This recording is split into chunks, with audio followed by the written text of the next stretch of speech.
नमस्कार मंडळी, travel with अक्षदामध्ये तुमचं स्वागत आहे। मी अक्षदा आणि आज आलेलो आहोत पुण्याच्या आराध्य दैवत श्री दगडूशेठ गणपती मंदिरामध्ये, तेही आपल्या यूट्यूबचं पहिलं व्लॉग शूट करण्यासाठी। माझी ओळख सांगायचं झालं तर मी अक्षदा पुण्यामधूनच आहे, इंटेरियर डिझायनर आहे। याचसोबत मला ट्रॅव्हलिंगची अत्यंत आवड आहे, म्हणूनच मी विचार केला की माझे ट्रॅव्हल कॉन्टेंट तुमच्यासोबत यूट्यूबद्वारे शेअर का करू नये। म्हणूनच आपण हा ट्रॅव्हल विथ अक्षदा हा यूट्यूब चॅनल सुरू केलेला आहे। आपल्या या चॅनलवरती तुम्हाला ट्रॅव्हल कॉन्टेंट पाहायला भेटतील, म्हणूनच सबस्क्राईबचं बटन दाबायला विसरू नका। गणपती मंदिर छत्रपती शिवाजी रोड, बुधवार पेठ, पुणे या ठिकाणी स्थापित आहे।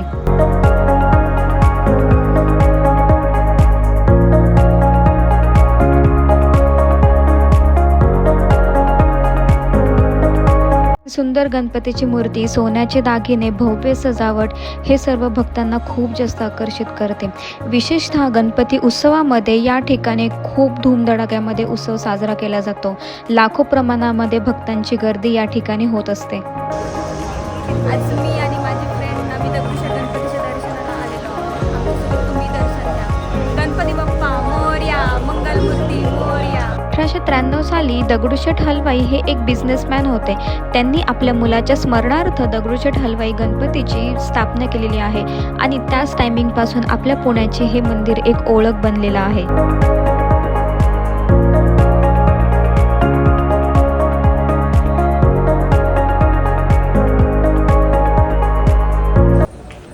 या ठिकाणावर मंदिराची लाईन सुरू होते। आम्ही दर्शन घ्यायला चाललेलो आहोत आणि आतमध्ये फोन अलाउड नाही आहे, सो दर्शन झाल्यानंतर भेटूया।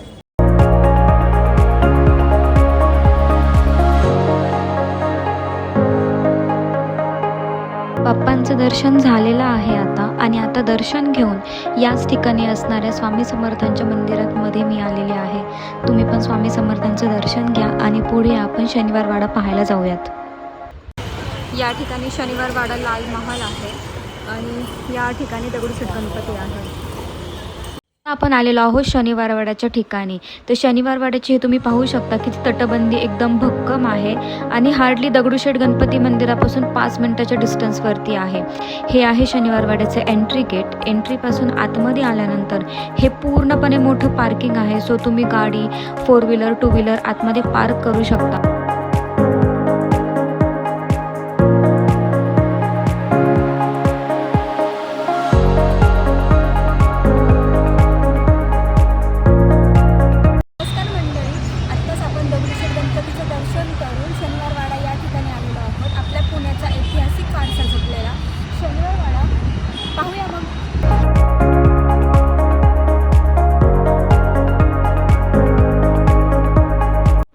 शनिवार वाडा हा 1732 साली पेशवा बाजीराव यांनी प्रथम बांधलेला होता। 1732 साली बांधलेली ही इमारत आजही किती मजबूत आणि कणखर आहे। याचा हा जो मेन दरवाजा आहे याला दिल्ली दरवाजा बोललं जातं आणि हाही किती आकर्षक आणि भव्य दिव्य दरवाजा आहे। चला तर मग आपण आज जाऊन पाहूया। असं बोललं जातं की शनिवार वाडाचं बांधकाम ज्या दिवशी कंप्लीट झालं तो दिवसही शनिवार होता आणि ज्या दिवशी त्याची वास्तुशांती होती तो दिवसही शनिवार होता, म्हणूनच या वाड्याचं नाव शनिवार वाडा असं पडलेलं आहे। आणि हेच मराठा साम्राज्याच्या पेशव्यांचं पहिलं निवासस्थान होतं आणि आज आपले हे पुण्याची ओळख बनलेलं आहे। शनिवार वाड्याने जेवढी मजबूतता पाहिलेली आहे तेवढीच क्रूरता पण पाहिलेली आहे। शनिवार वाड्यामध्येच नारायणराव यांची हत्या केलेली होती त्यांच्या काकांनी आणि आजही इथे प्रत्येक अमावस्येला काका मला वाचवा, काका मला वाचवा असा आवाज येतो।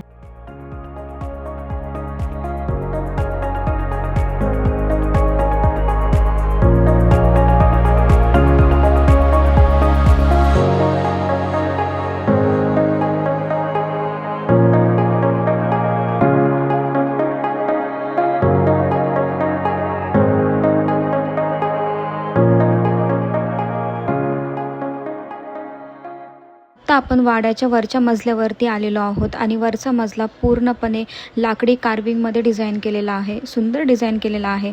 आणि असं बोललं जातं की त्यांचे शाही मेहमान यायचे, त्यांची राहण्याची व्यवस्था या ठिकाणी करायचे।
वाडा आणि हे या ठिकाणी लाल महाल.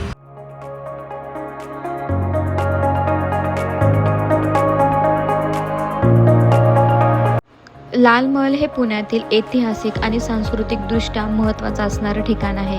आपले पुण्याचे हे सौभाग्य आहे की आपले छत्रपती शिवराय यांनी आपले बालपण आपल्या आईंसोबत जिजामातांसोबत या ठिकाणी घालवलेलं आहे.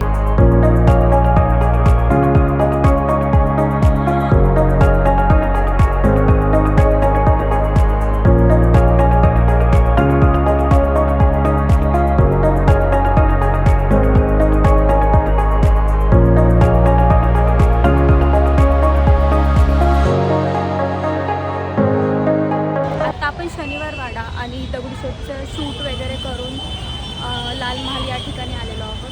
चला तर मग आपण लाल महाल पाहूया.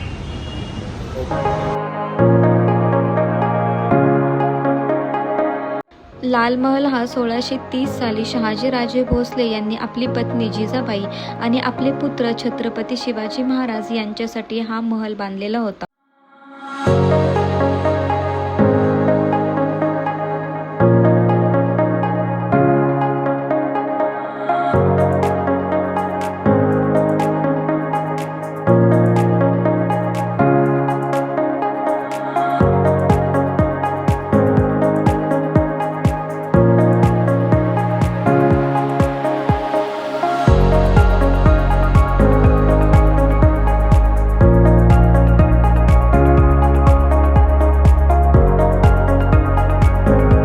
लाल महल पाहून झाल्यानंतर आता आपण चाललेलो आहोत कसबा गणपती मंदिरामध्ये.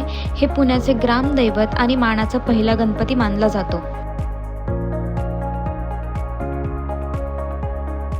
सोळाशे 30 साली जिजामातांनी या स्वयंभू मंदिराची स्थापना केली आणि त्याच टायमिंगपासून कसबा गणपतीला हे पुण्याचे ग्रामदैवत मानलं गेलं आणि ग्रामदैवत असल्या कारणाने मानाचा पहिला गणपती म्हणूनच कसबा गणपतीला मान दिलेला आहे.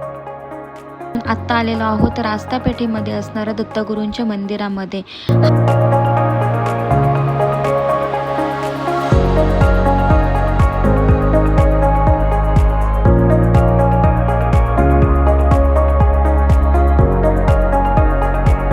हे मंदिर हा वाडा जितका सुंदर आहे ना तितकाच त्याचा इतिहासही खूप सुंदर आहे.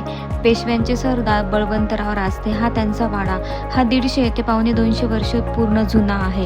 त्यांनी गाणगापूरला जाऊन अनेक वर्ष दत्तगुरूंची तपश्चर्या केली आणि त्याच तपश्चर्याचं फळ म्हणून दत्तगुरूंनी त्यांना दृष्टांत दिला आणि सांगितले की तुझ्या वाड्यामध्ये असणाऱ्या एका औदुंबराच्या झाडाखाली माझ्या पाषाणरूपी पादुका तुला सापडतील. मग त्यांनी या ठिकाणी दत्तगुरूंचं मंदिर स्थापित केलेलं आहे.